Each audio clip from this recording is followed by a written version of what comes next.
જો નાવેદભાઈ, આ ફ્રેમ મેં ફાઇનલ કરી છે. કાંઈક મને હવે કંઈક ગ્લાસીસ વિશે કંઈક સમજાવો.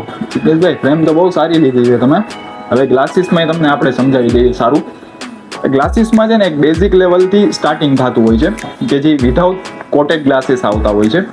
હવે આ ગ્લાસીસનું કામ શું છે કે તમારી આંખના નંબરના ગ્લાસીસ બનેલા હોય એટલે તમને વિઝન ચોખ્ખું મળે, પણ આની ઉપર એક પણ જાતનું કોટિંગ આવતું નથી. ખાલી એક બેઝિક વ્હાઇટ કોટેડ હોય છે જેનાથી તમને વિઝન ક્લીન મળશે, પણ આંખને એક પણ જાતનું પ્રોટેક્શન્સ નહીં મળે. સેકન્ડ ઓપ્શન એન્ટી ગ્લેરનો આવે. તમે જોઈ શકો છો કે એન્ટી ગ્લેરમાં છે ને આપણને ગ્રીન શાઇનિંગ જોવા મળતી હોય, બ્લુ શાઇનિંગ જોવા મળતી હોય, પિંક શાઇનિંગ જોવા મળતી હોય ગ્લાસીસ ઉપર. એને અમે એન્ટી ગ્લેર ગ્લાસીસ કહીએ છીએ. એનાથી ફરક શું પડે કે જ્યારે તમે ગ્લાસીસનું વેરિંગ કરો, આ બેઝિક ગ્લાસીસ છે અને આ એન્ટી ગ્લેર ગ્લાસીસ છે.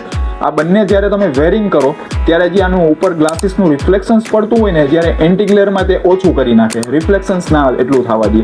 જ્યારે પ્લેનમાં તમને રિફ્લેક્શન્સ વધારે થાય, એટલે રિફ્લેક્શન્સ ઓછું થાય એટલે તમને નાઇટમાં થોડોક વિઝન ક્લિયર મળે.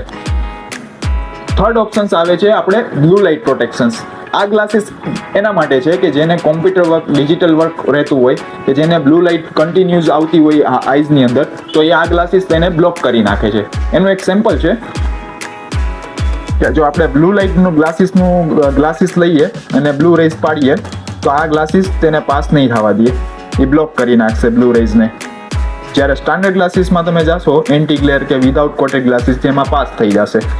આ બધા સ્ટાન્ડર્ડ છે અને આ બ્લુ બ્લોક છે. આ બ્લુ બ્લોકમાં તમને બ્લુ લાઇટ બ્લોક કરી નાખશે. આવી જ ગ્લાસીસની ઇન્ફોર્મેશન માટે અને આવું જ કલેક્શન જોવા માટે એકવાર જરૂરથી અર્બન્સી ઓપ્ટિકલમાં વિઝિટ કરો.